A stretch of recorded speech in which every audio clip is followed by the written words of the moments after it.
भूख का एहसास उस वक्त तक नहीं होगा जितने वक्त तक आपका चेहरा देखते रहेंगे।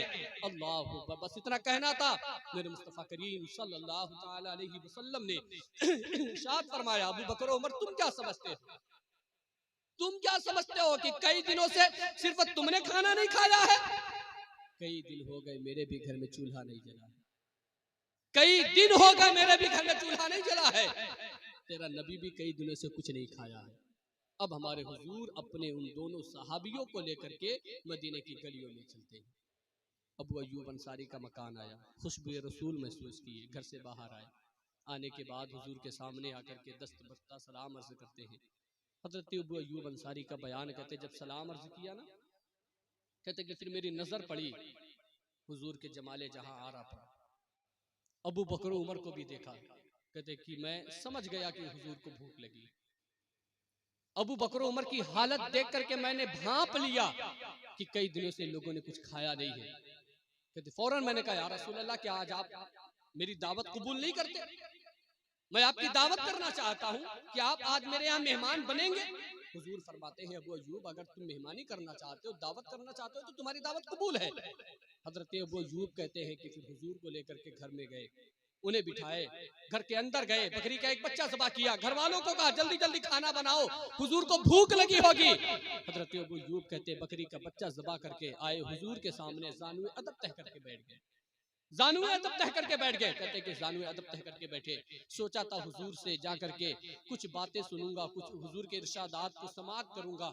कहते जैसे बैठा ना, मेरी नजर हुजूर के शिकमे मुबारक पर पड़ी, शिकमे मुबारक पर।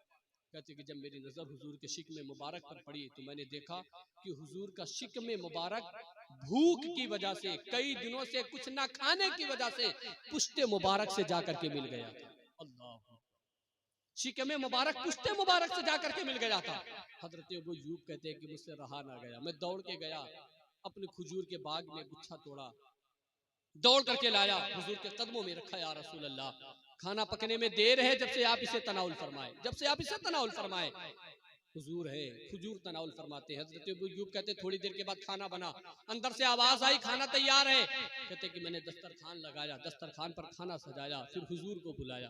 कहते जब दस्तरखान लगाया, खाना सजाया, हुजूर को बुलाया। हजरत अबू अय्यूब कहते जब हुजूर दस्तरखान पर आए और हुजूर की नज़र जब सालन पर पड़ी है, हुजूर की नज़र जब रोटी पर पड़ी है, हजरत अबू अय्यूब कहते हैं कि मेरे मुस्तफ़ा फिर रो पड़े हैं, फिर मेरे मुस्तफ़ा रो पड़े हैं। कहते कि हुजूर के चश्मान से आंसू मोती बन करके टपकने लगे। कहते हुजूर रोए, तड़प करके हुजूर रोए, फूट फूट करके रोए। फिर हुजूर एक रोटी लेते हैं, चंद बोटी लेते हैं, एक खादिम को बुलाते हैं और बुला करके हुजूर कहते हैं ये लो, लेकर के जाओ, जाओ जाओ मेरे घर जाओ, मेरी बेटी फातिमा कई दिनों से भूखी बैठी है, जाओ मेरी बेटी फातिमा को दे करके आओ, कई दिनों से मेरी बेटी फातिमा ने कुछ नहीं खाया है, जाओ मेरी बेटी फातिमा को दे करके आओ। अल्लाह अकबर। आज हम तो हर वक्त खाना खाते हैं, जरा सोचे तो सही हमारे हुजूर ने अपनी जिंदगी कैसे गुजारी है। ये सबक सिर्फ हुजूर ने हमारे लिए दिया था, ये तकलीफें हुजूर ने ये दीन हम तक पहुंचाने के लिए बर्दाश्त की थी, ये सारा दर्द, ये सारी तकलीफें, सारी मुसीबतें हुजूर ने हमारे लिए बर्दाश्त की थी। लेकिन आज हुजूर की उन मोहब्बतों का सिला हम किससे दे रहे हैं? नाफरमानियां करके दे रहे हैं, दीन के कानूनों को तोड़ करके दे रहे हैं, नमाज छोड़ करके हुजूर की मोहब्बत का सिला दे रहे हैं। बाखुदा मैं कह रहा हूँ, पूरी जिम्मेदारी के साथ कह रहा हूँ, जब जब हमारा कदम गुनाह की तरफ उठता होगा, हमारे हुजूर को बेपनाह तकलीफ पहुंचती होगी। अपने हुजूर को तकलीफ ना दे, हुजूर को तकलीफ देंगे, हुजूर को सताएंगे, हुजूर को रुलाएंगे, फिर अल्लाह नाराज हो जाएगा, रब नाराज हो जाएगा, खुदा नाराज हो जाएगा। और बाखुदा तारीख गवाह है, कुरान की आयतें शाहिद है, हुजूर की हदीस शाहिद है कि जिससे रब नाराज हो जाएगा उसे जहन्नम में जाने से कोई नहीं, जहन्नम में जाने से उसे कोई नहीं रोक पाएगा, फिर वो जन्नत की खुशबू तक नहीं पाएगा, वो हमेशा हमेशा जहन्नम की आग में जलेगा। इसलिए रब को नाराज ना करें, हुजूर की बातों पर अमल करके, हुजूर की सुन्नतों पर अमल करके हुजूर को भी राजी कर ले, रब को भी राजी कर ले। जिसने हुजूर को भी राजी कर लिया, रब को भी राजी कर लिया, वही इंसान कामयाब इंसान है। वही इंसान सुरखरुई की जिंदगी दुनिया में भी गुजारेगा और जब मर करके जाएगा तो फिर उस इंसान का इस्तकबाल फरिश्ते करेंगे, फरिश्ते उसका इस्तकबाल करेंगे। जन्नत में भी उसके लिए जन्नती लिबास लाया जाएगा, जन्नती बिछौना, कब्र में उसके लिए जन्नती लिबास और जन्नती बिछौना लाया जाएगा।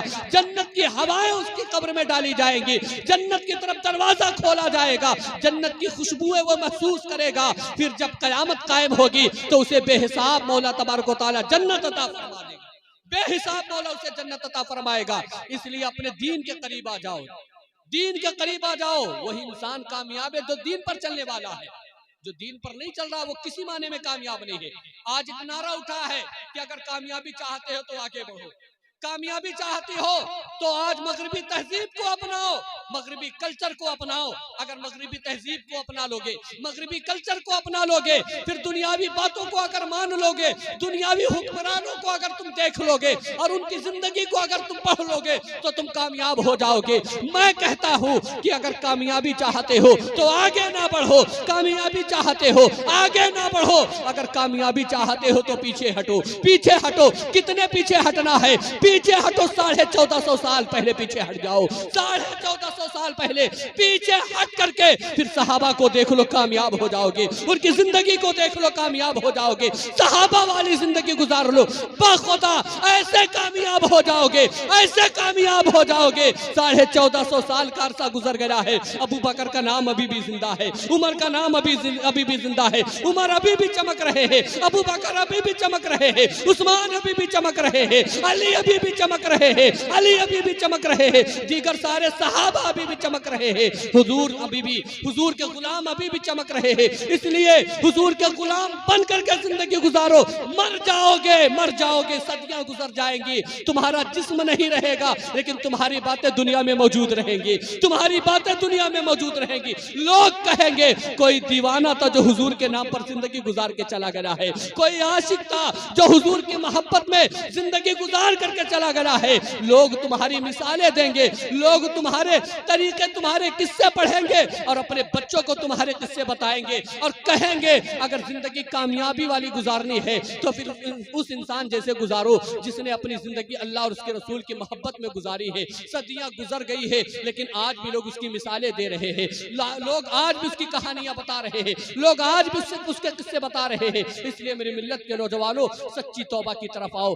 जलसे का मकसद ही यही है कि जब हम किसी जलसे में जाएं, किसी दीनी मजलिस में जाएं, किसी दीनी महफिल में जाएं तो वहां जाएं, जाने से पहले ये नियत करके जाएं, जाने से पहले ये सोच करके जाएं आज इस जलसे में जा रहे हैं, इस महफिल में जा रहे हैं तो वहां जाने के बाद जो सुनेंगे उसके बाद जो अपने अंदर कमियां हैं, अपने अंदर की उन कमियों को दूर करेंगे, कमियों को दूर करेंगे, जो बताया जाएगा उस पर अमल करेंगे। अगर नमाज नहीं पढ़ रहे हैं तो कल से नमाज पढ़ेंगे, अगर कुरान नहीं पढ़ रहे हैं तो कल से कुरान पढ़ेंगे, अगर झूठ बोल रहे हैं तो कल से सच बोलेंगे। एक बड़ी बात कह करके गुजरूं, आप देखें, जरा देखें सही, आज मेरी माए ना अपने बच्चों की तरबियत नहीं कर रही है, अपने बच्चों को पालने नहीं है। कल की माए जैसे अपने बच्चों को पाला करती थी, आज की माए अपने बच्चों को दीन नहीं सिखा रही है, आज की माए अपने बच्चों को दीन नहीं पढ़ा रही है। इसलिए बच्चा बागी हो रहा है, इसलिए बच्चा नाफरमान हो रहा है, इसलिए बच्चा दुनियादार हो रहा है, दीनदार नहीं बन रहा है, इसलिए बच्चा नमाजी नहीं बन रहा है, इसलिए बच्चा मुसल्ले का इमाम नहीं बन रहा है, इसलिए बच्चा दरसगाह में बैठ करके लोगों को दीन नहीं पढ़ा रहा है, क्योंकि माएँ और बापों ने अपने बच्चों को दीन नहीं पढ़ाया है। अगर हम भी अपने बच्चों को दीन पढ़ाना शुरू करते, आज भी अगर अपने बच्चों की तरबियत इस्लामी माहौल में करना शुरू कर दे तो मैं पूरे गारंटी के साथ कह सकता हूँ कि हमारा बेटा गौस तो नहीं बन सकता है, गौस तो नहीं बन सकता है, लेकिन हमारा बेटा गुलाम गौस जरूर बन सकता है, हमारा बेटा गुलाम गौस जरूर बन सकता है। गौस पाक के मकाम और मर्तबे को तो नहीं पा सकता है लेकिन वो अल्लाह का वली जरूर बन सकता है, अल्लाह का वली जरूर बन सकता है हमारा बेटा। आप जरा देखें, हजरत गौस पाक की बातें आप लोगों ने सुनी थी उलमा इकराम के ज़माने में, इसलिए मौजू ये मैंने नहीं छेड़ा। बहुत सारी बातें हजरत गौस पाक के ताल्लुक से हो चुकी थी।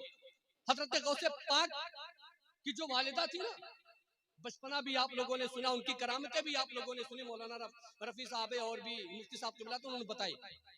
लेकिन हजरत गौस पाक देखे, आप अपना बचपना गुजारे, आप 18 साल के हुए, जब आप दीन हासिल करने के लिए, हुजूर के दीन का इल्म हासिल करने के लिए जब आप बगदाद चले ना, तो आपकी माँ ने क्या कहा था? काश आज भी अगर माए अपने बच्चों को ये कहे ना, तो फिर बच्चा जो है कामयाब हो जाए। माँ ने कहा क्या? बेटा जा तो रहे हो, जाओ जाओ, लेकिन एक बात याद रखना, झूठ कभी ना बोलना। माँ ने बच्चे से क्या कहा? बेटा जाओ, लेकिन झूठ कभी ना बोलना। इंसाफ से बताएं, अगर किसी बाप ने अपने बेटे से ये कहा हो, इतनी जिंदगी में एक बार भी कहा हो कि बेटा तुम झूठ ना बोलना, किसी माँ ने एक बार भी अपने बच्चों से कहा हो कि बेटा तुम झूठ ना बोलना, ये तरबियत हम लोगों ने छोड़ दी है। इस अंदाज से अपने बच्चों को पालना हम लोगों ने छोड़ दिया है। तो बच्चे हमारे नमाजी नहीं बन पा रहे हैं, बच्चे हमारे दीन के गाजी नहीं बन पा रहे हैं, बच्चे हमारे कुरान के कारी नहीं बन पा रहे हैं। इसलिए मेरी मिल्लत के नौजवानों, बुजुर्गों ने, हमारे असलाफ ने जिस अंदाज से अपने बच्चों को पाला है, उस अंदाज से अपने बच्चों को पालने की जरूरत है। एक नाम आप लोगों ने सुना होगा, हजरत बाबा फरीद का। अल्लाह के बहुत बड़े वली गुजरे हैं हजरत बाबा फरीद, गंज शकर रहमतुल्लाह ताला अलैह। हजरत बाबा फरीद का बचपना है। आपकी वालिदा ने एक दिन कहा, बेटा फरीद नमाज पढ़ा करो, बेटा फरीद नमाज पढ़ा करो। बाबा फरीद चूंकि बचपने का आलम है, बच्चे थे अभी, का माँ अगर नमाज पढ़ूंगा तो क्या मिलेगा? तो बाबा फरीद ना बचपने में शक्कर से बेपनाह प्यार करते थे, उन्हें शक्कर बहुत पसंद थी, बहुत खाया करते थे वो शक्कर। तो माँ ने सोचा कि अब बेटे ने सवाल कर लिया है कि नमाज पढ़ूंगा क्या मिलेगा, बच्चे लालची होते हैं, अगर कुछ काम करवाना है तो लालच दे दिए, 2 रुपए 4 रुपए 10 रुपए की लालच देकर के कोई सा भी काम उनसे करवा लीजिए, किसी को भी कुछ भी कहलवा दीजिए, वो कह देंगे पैसे की लालच में, किसी भी चीज की लालच दे दीजिए, बच्चे लालची होते हैं। तो माँ ने कहा, जब बेटे ने पूछा ना कि माँ नमाज पढ़ूंगा तो क्या मिलेगा, माँ ने कहा क्या कहूँ, बस जहन में बात आ गई कि शक्कर से सबसे ज्यादा मोहब्बत करता है, लाओ बात यही कर देती हूँ। कहा बेटा अगर नमाज पढ़ोगे ना तुम्हें शक्कर मिलेगी। बाबा फरीद भी होशियार, कहते कि माँ दिन में 5 वक्त की नमाज होती है, 5 वक्त की नमाज पढ़ूंगा क्या 5 वक्त शक्कर मिलेगी? माँ ने कहा हाँ बेटा 5 वक्त शक्कर मिलेगी। अब देखिए जरा सही, माँ अपने बेटे को नमाजी बनाने के लिए क्या तरीका अपना रही है। काश की आज की माएं अपने बच्चों को नमाजी बनाने के लिए ये तरीका अपना लेना, तो बाखुदा कोई घर बेनमाजी नहीं रह जाएगा, कोई बेटा बेनमाजी नहीं होगा, फिर हर बच्चे नमाजी बन जाएंगे। माँ ने कहा बेटा 5 वक्त की नमाज, 5 वक्त तुम्हें शक्कर मिलेगी, अल्लाह तुम्हें शक्कर देगा। अब बाबा फरीद कहते माँ ठीक है, फिर आज से नमाज चालू, शुरू नमाज आज से। नमाज का वक्त हुआ, कहा माँ अजान हो रही है। माँ ने कहा जाओ वजू करो, उधर वजू करने के लिए जल्दी से माँ ने मुसल्ला बिछाया, 2 मुसल्ला बिछाया, एक मुसल्ले के नीचे माँ ने शक्कर की पुड़िया ला करके चुपके से रख दी, चुपके से शक्कर की पुड़िया ला करके रख दी। नमाज माँ बेटे दोनों साथ पढ़ते हैं, खत्म हुई, जाहिरी तौर पर ऊपर शक्कर नजर नहीं आई। बाबा फरीद ने सवाल किया, अम्मी जान आपने तो कहा था नमाज पढ़ेंगे शक्कर मिलेगी, नमाज तो पढ़ ली शक्कर नहीं मिली। माँ ने कहा बेटा मुसल्ला तो उठा, मुसल्ला तो उठा। माँ ने कहा क्यों? इसलिए कि माँ ने खुद मुसल्ले के नीचे शक्कर रखा है, तो माँ ने कहा बेटा मुसल्ला तो उठा। अब जब बाबा फरीद ने मुसल्ला उठाया ना, बाखुदा शक्कर की पुड़िया जैसे नजर आई ना, इतना खुश हुए वो, इतना खुश हुए कि मचल उठे वो। शक्कर की पुड़िया लेते हैं, अपने मोहल्ले में दौड़ लगा देते हैं, अपने हम उम्र बच्चों से जा करके मिलते हैं, खुशी खुशी उन्हें बताते हैं, और सिर्फ बताते ही नहीं है, उन बच्चों से कहते हैं तुम भी नमाज पढ़ो, देखो मैंने नमाज पढ़ी, अल्लाह ने मुझे शक्कर अता की, मैंने नमाज पढ़ी, अल्लाह ने मुझे शक्कर दी है, तुम भी नमाज पढ़ो, अल्लाह तुम्हें भी शक्कर देगा, तुम्हें भी शक्कर देगा। मामूल बन गया ये। अब वो हर वक्त अजान होती फौरन वजू करने के लिए पहुंच जाते, माँ जल्दी से मुसल्ला भी जाती, शक्कर की पुड़िया रख देती। एक दिन उनकी माँ किसी काम से बाजार चली गई, और जब बाजार गई ना, सामान वहां ना मिला, दूर के बाजार चली गई, और जब दूर के बाजार चली गई तो वापस आने में ताखिर हो गई। जब वापस आने में ताखिर हो गई ना, तो अभी घर पहुंची नहीं थी, रास्ते पर थी कि अजान होने लगी।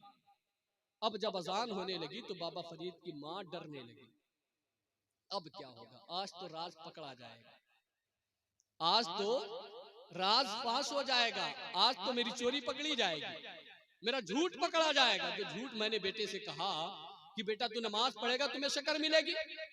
आज तो एक रात से पर्दा उठ जाएगा।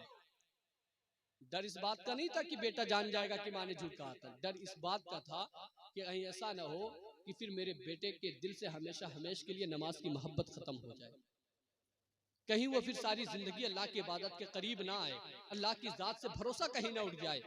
बाबा फरीद की माँ ने दिल ही दिल में दुआ की, मौला एक माँ ने अपने बेटे को तेरे उसकी पेशानी तेरे हुजूर झुकाने के लिए छोटा सा झूठ बोला था कि अगर तू नमाज पढ़ेगा रब तुम्हें शक्कर देगा।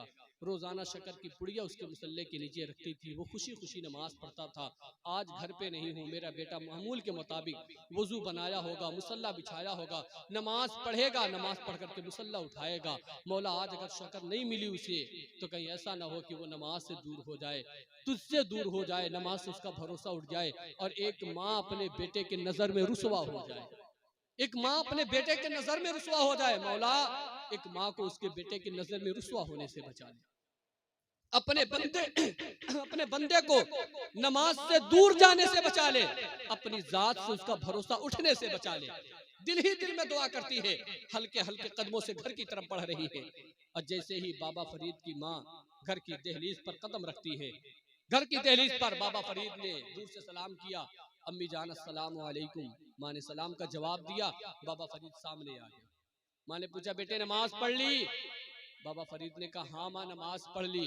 माँ कुछ और कहती, बाबा फरीद ने कहा माँ नमाज तो पढ़ ली, लेकिन अब लफ्ज़ लेकिन माँ का दिल धड़कने लगा, कदम वहीं पर रुक गए। लेकिन के बाद ये भी तो हो सकता है माँ नमाज शक्कर नहीं मिली, लेकिन के बाद ये भी तो जवाब हो सकता है ना कि माँ शक्कर नहीं मिली, नमाज तो पढ़ ली लेकिन शक्कर नहीं मिली। माँ के कदम रुक गए, दिल धड़कने लगा, चेहरे पर पसीना आ गया। माँ ने फिर दिल ही दिल में दुआ की, मौला बेटा फरीद कहीं ये ना कह दे कि माँ शक्कर नहीं मिली, शक्कर नहीं मिली। कहा बेटा लेकिन क्या है? तो बाबा फरीद ने कहा माँ नमाज भी पढ़ ली, लेकिन का मतलब ये है शक्कर भी मिल गई, लेकिन मैंने कहा इसलिए रोजाना नमाज पढ़ने के बाद जो शक्कर खाता था उसकी लज्जत कुछ और होती थी। आज नमाज पढ़ने के बाद जो शक्कर मिली है, जो शक्कर मैंने खाई है, उसकी लज्जत कुछ और है, उसकी मिठास कुछ और है। अल्लाह अकबर, बस इतना कहना था। बाबा फरीद ने कहा है माँ रोजाना शक्कर खाता था, उसकी लज्जत कुछ और होती थी, आज के शक्कर की लज्जत कुछ और ही है, उसकी मिठास कुछ और ही है। बाबा फरीद के बाबा फरीद की माँ के हाथ उठ गए, फौरन जबान पर शुक्र के कलमे जारी हो गए। अल्हम्दुलिल्लाह अल्हम्दुलिल्लाह बार बार बाबा फरीद की माँ कहे जा रही है, जबान से शुक्र के अल्फाज अदा कर रही है, आंखों से आंसू जारी हो गए हैं। बाबा फरीद करीब आते हैं, माँ के कदम पकड़ लेते हैं और कदम पकड़ करके कहते हैं अम्मी जान तू रोती क्यों है? माँ की चीज ने तुझे रुलाया है, रोजाना नमाज पढ़ता था, शक्कर रोजाना पाता था, कभी तूने इस अंदाज से शुक्रिया नहीं अदा किया है, कभी इस अंदाज से तेरे आंख में आंसू नहीं आए हैं। मौला इस अंदाज से कभी तूने रब का शुक्र नहीं अदा किया है, आज इस अंदाज से रब का शुक्र अदा करने की वजह क्या है? आज तेरे आंख में आंसू आने की वजह क्या है? अल्लाह अकबर। बाबा फरीद की माँ ने अपने बेटे फरीद को कदमों से उठाया है, सीने से लगाया है, पेशानी को बोसा दिया है, पेशानी को बोसा दे करके कहा है बेटा तू जानता है तेरी माँ ने तुझसे एक झूठ बोला था, एक झूठ बोला था कि अगर तू नमाज पढ़ेगा तो मौला तबारक व तआला तुम्हें शक्कर देगा, लेकिन आज अल्लाह तबारक व तआला ने उस झूठ को सच कर दिया है। बिला शुबहा रोजाना जो तू शक्कर खाता था वो दुनियावी शक्कर होती थी, तेरे मुसल्ले के नीचे शक्कर तेरी माँ रखा करती थी, इसलिए उसकी मिठास कुछ और होती थी, लेकिन आज तेरी माँ बाजार थी, तेरी माँ ने दुआ की है, अल्लाह तबारक व तआला ने करम फरमाया है, तेरी माँ की दुआ कबूल हुई है। रोजाना तू दुनियावी शक्कर खाता था इसलिए लज्जत कुछ और, आज जो तूने शक्कर खाई है तेरी माँ ने नहीं, दुनियावी शक्कर नहीं बल्कि वो जन्नती शक्कर है।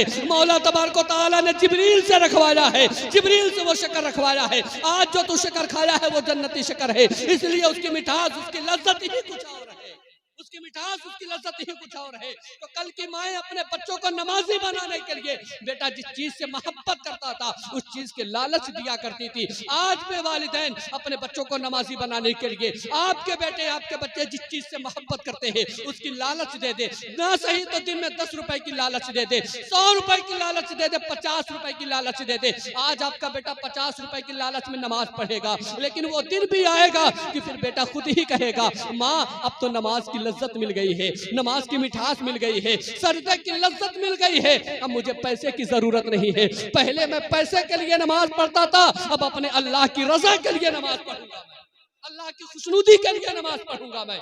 अब मैं नमाज मोहब्बत से पढ़ूंगा, दिल से पढ़ूंगा, मुझे पैसे की जरूरत नहीं है। आप अब मुझे पैसे ना भी देना तब भी फिर मेरा कोई सजदा नहीं छूटेगा, मेरी कोई नमाज नहीं छूटेगी, कोई नमाज मेरी नहीं छूटेगी। लेकिन जरूरत इस बात की ना कि इस अंदाज से अपने बच्चों को पाले तो सही है। इस अंदाज से अपने बच्चों को पालना हम लोगों ने बंद कर दिया है। आज की इस मजलिस से ये आखिरी पैगाम लेकर के उठे कि अपने बच्चों को इस अंदाज से नमाज के दिन के करीब करें, कुरान के करीब करें। बेटा कुरान नहीं पढ़ता है, लालच दीजिए जिस चीज से आपका बेटा सबसे ज्यादा प्यार करता है। अगर तुम कुरान पढ़ोगे मैं वो तुम्हें ला करके दूंगा। नमाज नहीं पढ़ता, लालच दीजिए उसे कि अगर तुम नमाज पढ़ोगे ये मैं तुम्हें ला करके दूंगा। बाखुदा अगर आप लालच दीजिए, बचपन से आप लालच दीजिए ना, फिर आपके बेटे फिर वो काम करने लगेंगे, कुरान भी पढ़ने लगेंगे, नमाज भी पढ़ने लगेंगे। आज वो लालच में पढ़ रहे हैं, कल वो कुरान मोहब्बत से पढ़ेंगे। कुरान की मोहब्बत जब उनके दिल में आ जाएगी ना, कुरान की रोशनी जब उनके दिल में आ जाएगी, जब उनका दिल कुरान की आयतों से रोशन हो जाएगा, फिर वो बगैर किसी लालच के कुरान की तिलावत करेंगे, फिर वो बगैर किसी लालच के अल्लाह की इबादत करेंगे, अपनी पेशानी अल्लाह के हुजूर झुकाएंगे। एक बार बस उन्हें सजदे की लज्जत मिल जाए, एक बार सजदे की लज्जत मिल जाए, फिर कभी वो नमाज से दूर नहीं जाएंगे, अल्लाह की इबादत से दूर नहीं जाएंगे, अल्लाह की इबादत से दूर कभी नहीं जाएंगे। लेकिन आज हम अपने बच्चों को इस अंदाज से पालते नहीं है। इसलिए मेरी मिल्लत के नौजवानों, अपने बच्चों को इस अंदाज से पालना शुरू करो। दीनी माहौल में इस्लामी तहजीब, इस्लामी कल्चर में रह करके अपने बच्चों की परवरिश करो। इस अंदाज से अगर अपने बच्चों की परवरिश करोगे तो आपका बच्चा कभी आपके ऊपर हाथ नहीं उठाए। किसी हाफिज ने, आपने अगर सुना हो कि किसी हाफिज ने कभी अपने माँ बाप को मारा हो, किसी मुफ्ती ने कभी अपने माँ को धक्के देकर के घर से बाहर किया हो, किसी आलिम ने कभी अपने माँ बाप के ऊपर डंडे उठाए हो, ये सुना नहीं होगा आप लोगों ने। क्यों? इसलिए कि हाफिज जानता है कि माँ बाप की शान क्या है, आलिम जानता है कि माँ बाप को नाराज करने के बाद रब का अजाब क्या है, मुफ्ती को पता है कि माँ बाप अगर रोए तो फिर जन्नत में जगह नहीं मिलेगी, जहन्नम की खाई में झोंक दिया जाएगा, हमेशा जहन्नम के गड्ढे में जलने के लिए मुझे छोड़ दिया जाएगा। वही बेटे, वही बच्चे अपने माँ बाप को गालियां देते, वही बच्चे सताते हैं, वही बच्चे मारते हैं जिन बच्चों के पास दीन नहीं है, जिन बच्चों के पास कुरान और हदीस की तालीम नहीं है। इसलिए अगर अपनी हिफाजत चाहते हो, अपनी हिफाजत चाहते हो, दुनिया में भी मरने के बाद भी अपना फायदा चाहते हो, तो 2 बच्चे, 3 बच्चे, 4 बच्चे हैं ना, उसमें से एक बच्चे को हाफिज कुरान जरूर बनाना, एक बच्चे को आलिम दीन जरूर बनाना, जरूर बनाना। अगर किसी एक बच्चे को हाफिज बना दिया, आलिम बना दिया, तो बाखुदा दिन में 5 वक्त की नमाज होती है, कोई दुआ करे या ना करे, आपका बेटा किसी मस्जिद में मुसल्ले का इमाम होगा, मुसल्ले का इमाम होगा। वो हर नमाज में नमाज पढ़ करके हाथ उठाएगा, कहेगा मौला मेरे वालिदैन की मगफिरत फरमा दे, मेरे वालिदैन की मगफिरत फरमा दे, बख्शिश फरमा दे। रोजाना 5 बार वो आपके बख्शिश की दुआ करेगा, 5 बार आपकी मगफिरत की दुआ करेगा वो। फिर वो रब किसी दुनियादार के पास चले जाएं, एक बार जा करके मांगे ठुकरा देगा, 2 बार जाएं झिड़क देगा, तीसरी बार जाए भगा देगा, लेकिन बार बार जाए ना शर्मा करके 10 रुपए दे देगा।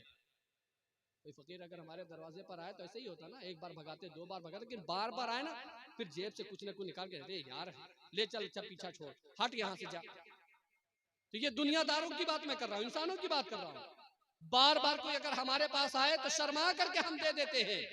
फिर वो रब तो रब है ना, बार बार अगर बंदा कहे, बार बार कहे कि मौला मेरे माँ बाप को बख्श दे, मेरे माँ बाप को बख्श दे, मेरे माँ बाप को बख्श दे, मेरे माँ बाप को बख्श दे, फिर वो दिन भी आएगा, मौला तबारक व तआला फरिश्तों से फरमाएगा, बार बार कह रहा है मेरे माँ बाप को बख्श दे, जाओ जाओ जाओ, मैंने उसके माँ बाप के सारे गुनाहों को बख्श दिया है, जाओ जा करके कब्र से उसके माँ बाप के कब्र से अजाब उठा लिया जाए, उसके माँ बाप को जन्नती बना दिया जाए, उसके माँ बाप को जन्नती बना दिया जाए।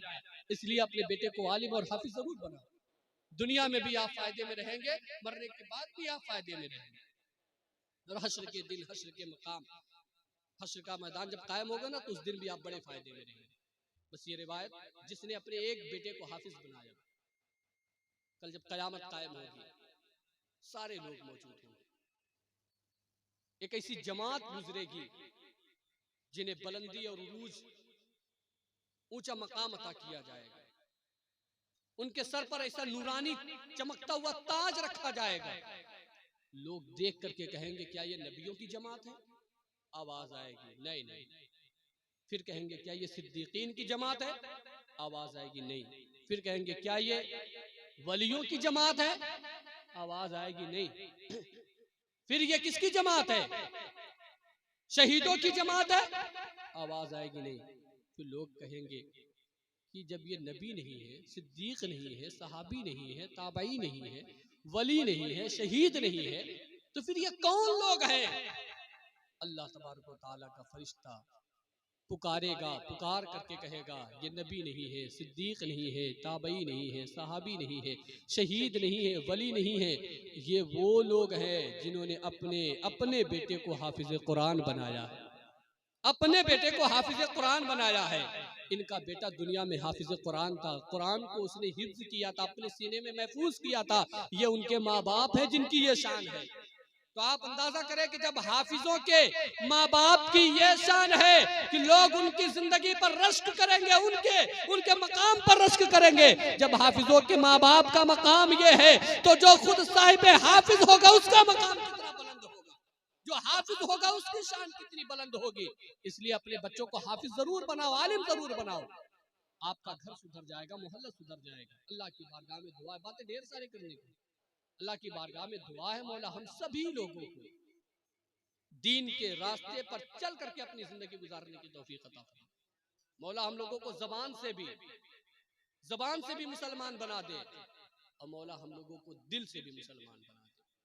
आज हम जबान से मुसलमान है, दिल से मुसलमान नहीं है। मौला हम लोगों को सबसे पहले सच्ची तौबा की तौफीक अता फरमा दे।